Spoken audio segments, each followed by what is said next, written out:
Hello दोस्तों, मैं हूं संजीव और आज आप सभी के सामने एक नई वीडियो के साथ। आज का हमारा मुख्य टॉपिक है राज्यों के मुख्यमंत्री और उनकी मंत्रिपरिषद। तो दोस्तों, जो राज्यों के अंदर मुख्यमंत्री होते हैं उसका चुनाव किस प्रकार होता है और मंत्रिपरिषद कैसे बनाई जाती है या उसकी क्या प्रक्रिया होती है, इस टॉपिक पे बात करेंगे। तो दोस्तों, जो मुख्यमंत्री होते हैं राज्यों के, तो उसके लिए संविधान के अनुच्छेद 63 के अंदर मुख्यमंत्री के बारे में जिक्र है। उसके पश्चात आगे जो अनुच्छेद हैं उनमें उनके बारे में जिक्र है। तो दोस्तों, जो मुख्यमंत्री होता है किसी भी राज्य का, उसके लिए जो योग्यता होती है वो ज़्यादा ज़रूरी नहीं रखी गई है, क्योंकि जो मुख्यमंत्री होते हैं वो विधानसभा से भी चुना जा सकता है और विधान परिषद से भी। लेकिन ज़्यादातर जो मुख्यमंत्री होते हैं हमारे देश के अंदर, वो विधानसभा से ही चुने जाते हैं, क्योंकि हमारे देश के अंदर अधिकतर राज्य में विधान परिषद नहीं है। तो जैसे कि जो मुख्यमंत्री होगा उसका चुनाव बहुमत के आधार पर, जो बहुमत का नेता होता है वो मुख्यमंत्री बनता है। वो कैसे बनता है दोस्तों, कि जैसे कि किसी भी राज्य के अंदर इलेक्शन होते हैं।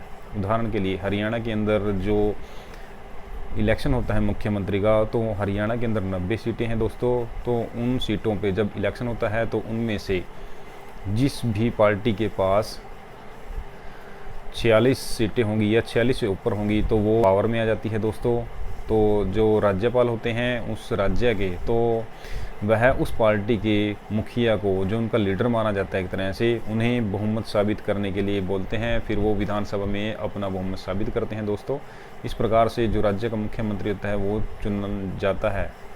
वो क्या किया जाता है दोस्तों, वो चुन लिया जाता है। उसके पश्चात जो राज्यपाल होते हैं वो मुख्यमंत्री को शपथ दिलाते हैं। उसके पश्चात क्या होता है दोस्तों, जब मुख्यमंत्री का चुनाव होता है तो उसके पश्चात जो उनके साथ अन्य साथी, जो उस पार्टी से संबंधित एमएलए होते हैं, उन सभी एमएलएज में से मुख्यमंत्री एक तरह से जो एमएलए होते हैं दोस्तों, उनको मुख्यमंत्री की सलाह से उन्हें नियुक्त किया जाता है। जो राज्यपाल होते हैं उन्हें उन सभी मंत्रियों को शपथ दिलाते हैं। इस प्रकार दोस्तों, जो भी जैसे कि हरियाणा राज्य की मैंने बात की है, तो वहाँ पे ये सभी मंत्री शपथ लेते हैं और वो मंत्री परिषद में शामिल होते हैं। दोस्तों, जो मंत्री परिषद होती है उसमें मैंने पहले भी वीडियो बनाया था कि मंत्री परिषद में 3 प्रकार के मंत्री होते हैं। उनमें सबसे बड़ा दर्जा जो होता है वो कैबिनेट मंत्री का होता है। उसके पश्चात राज्य मंत्री का होता है, जो स्वतंत्र प्रभार वाले माने जाते हैं, और तीसरा होता है राज्य मंत्री।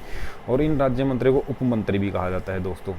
जो मुख्यमंत्री का मुख्य कार्य होता है इन मंत्रियों में एक तरह से समन्वय बनाए रखना, इन्हें अच्छी प्रकार से जो उनके विभाग होते हैं उनमें ठीक प्रकार से कार्य करवाना, उनकी अपनी देखरेख में उनसे कार्य करवाना। उसके पश्चात क्या होता है दोस्तों, जो मुख्यमंत्री होता है वो जो मंत्री होते हैं इनमें से अगर कोई मंत्री विधानसभा में 60 दिन से ज़्यादा अगर अनुपस्थित रहता है तो उसे उनके मंत्री पद से हटाया जा सकता है दोस्तों।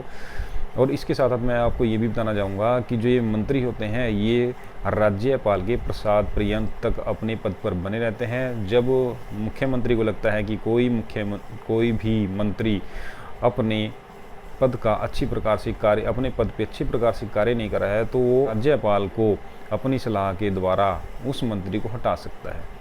तो दोस्तों, ये तो थी मंत्रिपरिषद की बात। उसके पश्चात बात होती है कि जो मुख्यमंत्री होता है दोस्तों वो विधानसभा से भी हो सकता है और विधान परिषद से भी हो सकता है।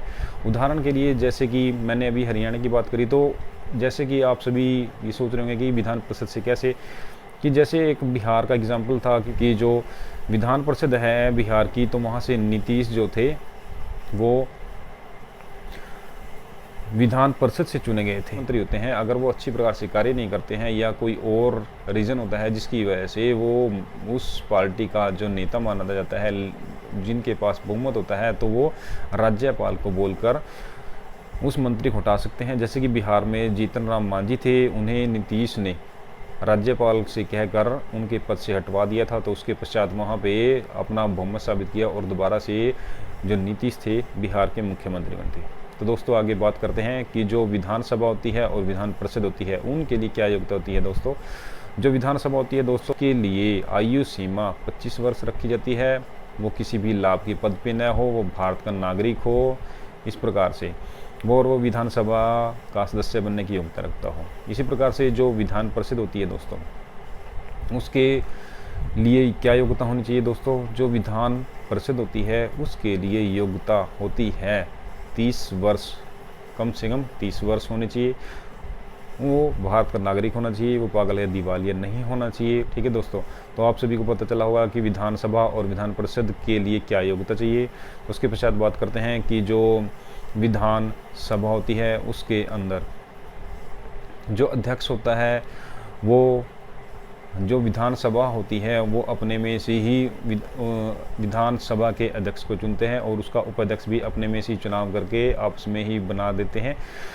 जो दोस्तों विधान परिषद होती है उसके अंदर 2 सदस्यों को जो राज्यपाल होता है वो उसी प्रकार से चुनता है जिस प्रकार से जो केंद्र में राष्ट्रपति 2 सदस्यों को लोकसभा में चुनता है। जैसे कि वो किस क्षेत्र से संबंध हो, कला से, विज्ञान से या फिर अपने किसी अन्य क्षेत्र से जो जिसके अंदर उसने ख्याति प्राप्त कर रखी हो, तो दोस्तों वो विधान परिषद का सदस्य बन सकता है। इसके अलावा इसके जो अन्य सदस्य होते हैं उनमें से 1/3 सदस्यों को विधानसभा चुनती है। दोस्तों इनमें से कुछ सदस्यों को जो अध्यापकों का निर्वाचन मंडल होता है वो 1/12 सदस्यों को चुनता है। इसी प्रकार से 1/12 सदस्यों को जो पूर्व स्नातक होते हैं वो चुनते हैं। और इसी प्रकार अन्य 1/3 सदस्यों को जो जैसे सरकारी निकाय होते हैं, कौन से निकाय, जैसे नगर पालिका या जल निकाय बोर्ड होते हैं, वो विधानसभा नहीं दोस्तों, विधान परिषद के सदस्यों का चुनाव करते हैं। इस प्रकार से दोस्तों जो विधान परिषद होती है उसके सदस्यों का चुनाव होता है। तो दोस्तों इन सभी सदस्यों को जो राज्यपाल होते हैं वो शपथ दिलाते हैं। ठीक है दोस्तों, तो आप सभी को पता चला होगा कि जो मंत्रिपरिषद होती है दोस्तों, अंतिम पॉइंट मैं आपको बताना भूल गया, इसके लिए मैं माफ़ी चाहूँगा।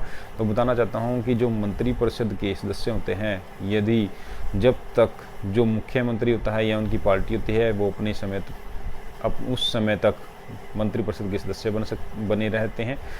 और दोस्तों मैं विधानसभा और विधान परिषद में थोड़ा सा एक डिफरेंस और बताना चाहूँगा कि जो विधानसभा होती है, जैसे कि सेंटर के अंदर, केंद्र सरकार के अंदर या केंद्र के अंदर जो लोकसभा होती है, बिल्कुल उसी प्रकार से राज्य के अंदर जो विधानसभा, जिन जिन क्षेत्रों में राज्यसभा होती है वहाँ पे लोकसभा की तरह कार्य करती है। जिस प्रकार से लोकसभा 5 वर्ष के लिए चुनी जाती है, उसको जैसे ऊपर केंद्र में राष्ट्रपति लोकसभा का भंग कर सकता है, इसी प्रकार से दोस्तों राज्यों के अंदर जो विधानसभा होती है उसे राज्यपाल भंग कर सकता है। और जैसे केंद्र के अंदर ही जो राज्यसभा होती है वो 6 वर्ष के लिए चुनी जाती है और उसके 1/3 सदस्यों जो होते हैं वो 2 वर्ष के पश्चात वो रिटायर होते रहते हैं। ठीक है दोस्तों, और जो राज्यसभा होती है वो 6 वर्ष के लिए होती है। इसी प्रकार से राज्यों के अंदर भी, कहाँ पे दोस्तों, राज्य के अंदर जो विधान परिषद होती है उसके अंदर भी जो विधान परिषद होती है वो भी 6 वर्ष के लिए, उसके सदस्य जो होते हैं 6 वर्ष के लिए चुने जाते हैं और उनमें से फिर 1/3 सदस्य रिटायर होते रहते हैं। वही सेम कंडीशन है दोस्तों, जिस प्रकार से केंद्र के अंदर होता है उसी प्रकार से राज्यों के अंदर भी होता है। और एक बात और बताना चाहूँगा दोस्तों, जैसे कि दोस्तों जिस भी राज्य के अंदर विधानसभा भी है और विधान परिषद भी है, वहाँ पे जो विधानसभा के सदस्य होते हैं उनकी संख्या ज़्यादा से ज़्यादा 500 हो सकती है और कम से कम 60 हो सकती है। इसी प्रकार से जो विधान परिषद होती है दोस्तों, उसके सदस्यों की संख्या, जैसे कि विधानसभा के जितने सदस्य होते हैं उसके 1/3 सदस्य विधान परिषद के सदस्य होते हैं। कम से कम उनके सदस्यों की संख्या जैसे ज़्यादा हो सकती है विधान परिषद में 1/3, इसी प्रकार से कम 40 सदस्य होने चाहिए। तो दोस्तों ये था आज का हमारा टॉपिक। आशा करता हूँ आप सभी को मेरा ये टॉपिक, ये मेरा वीडियो पसंद आया होगा दोस्तों। इसे लाइक कीजिए, शेयर कीजिए और ज़्यादा से ज़्यादा सब्सक्राइब कीजिए।